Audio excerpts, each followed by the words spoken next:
Breaking news Indore. हमने ठाना है, हमारा घर हमको बचाना है।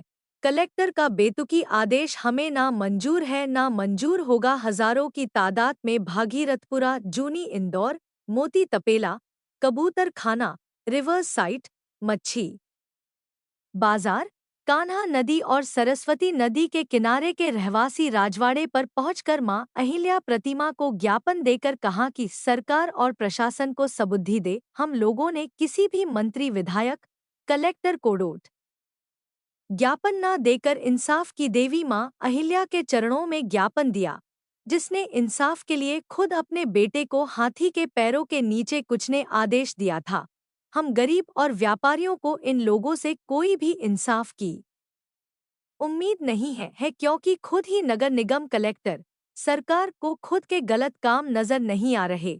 वह चाहे जनता के साथ इंसाफ करेंगे, हमें अपनी लड़ाई लड़ना पड़ेगी। सरकार और नगर निगम को गलत नीतियां बनाकर काम करके जनता का करोड़ रुपए बेवजह बर्बाद कर रही हैं।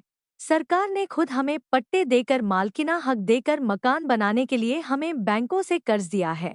हमने अपने खून पसीने की कमाई से धीरे धीरे पक्के मकान बनाकर परिवार की सुविधा के लिए बैंक से लोन लेकर हमने अपने सपनों का महल बनाया है। इसे ऐसे बर्बाद नहीं होने देंगे। हम तक तभी मकान खाली करेंगे जब हमें पूरा मुआवजा मिलेगा और जो हमने बैंक करके कर्जा लिया है वह भी माफ करना पड़ेगा। यह लड़ाई काफी लंबी हमको लड़ना, उसके लिए चाहे हमें उग्र आवेदन करना पड़े, धरना देना पड़े। जब मकान टूटने के बाद जब हम पूरी तरह से ही बर्बाद हो जाएंगे तो हमारा जीने का मकसद क्या रहेगा? इस लड़ाई के लिए हम अपनी जान की बाजी भी लगा देंगे। क्रोधित लोगों ने कहा कि यह लड़ाई हमारी प्रशासन, नगर निगम के सीधी हमारी सरकार कान्हा नदी शुद्धिकरण का अभियान चला रही है, जबकि खुद ही में नदी किनारे पर शौचालय बना रखे हैं, जिसकी गंदगी सीधी नदी में जाती है, वह नहीं दिखाई दे रही है।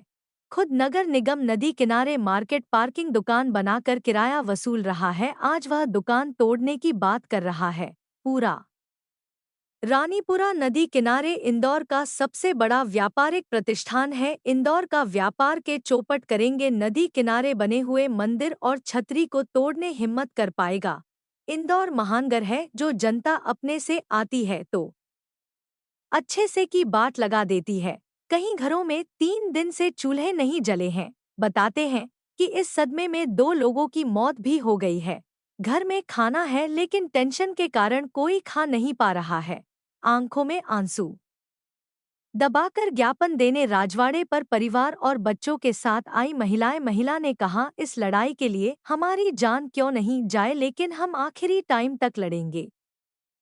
कर्जे से बनाया, हम बहुत परेशान है। अस्पताल में काम करने जाते हैं, साफ सफाई का ये बहुत परेशानी से बनाया। हमने अभी तक कर्जा भी नहीं चुका। हमने 6 महीने हुए हमको शिफ्ट हुए। जय श्री राम। आप कब से बोले? जय श्री राम।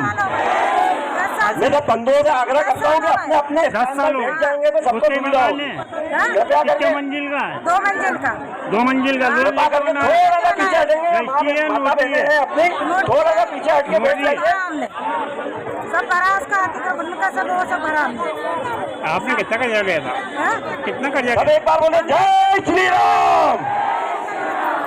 माँ अहिल्या के चरणों में नमन करता हूँ। 3 लाख का लिया था। और मैं तो क्या आप सबके अभी नहीं टूटा। हमको रातों की नींद ही नहीं आ रही, रात में ना खाना खा। आप सबके चरणों में भी नमन करता हूँ कि आप अपना सब काम छोड़ के, हालांकि हम हमारा अपना घर बचाने के लिए आए हैं, लेकिन इतनी एक संगठित शक्ति के रूप में संगठन का आग्रह करने के लिए मात्र एक बार बोलने पर इतनी बड़ी संख्या में आए, आप सबका भी मैं आभार मानता हूँ। आप सबको भी नमन करता हूँ। हमारा मकान मित्रों, कलेक्टर के तानाशाही रवैये और तुगलकी आदेश के खिलाफ आज हम यहाँ इकट्ठे हुए हैं। हम जानते हैं कि इंदौर में बहने वाली जो बरसात की नदी, जिसको कलेक्टर नदी दर्ज करना चाहता है, सर्विस लेके मकान बनाया, उसमें लगाया बरसाती नाला लगाया। पीछे माता बहने के लिए कि बरसाती नाला जिसको वो नदी दर्ज करना चाहता है, 35 साल 40 साल उसके विरुद्ध हम यहाँ आज इकट्ठे हुए हैं। मित्रों, एक एनजीटी का आदेश है जिसका कलेक्टर ने हवाला दिया लाल कोटला कि नदी के दोनों तरफ 100 फीट तक निर्माण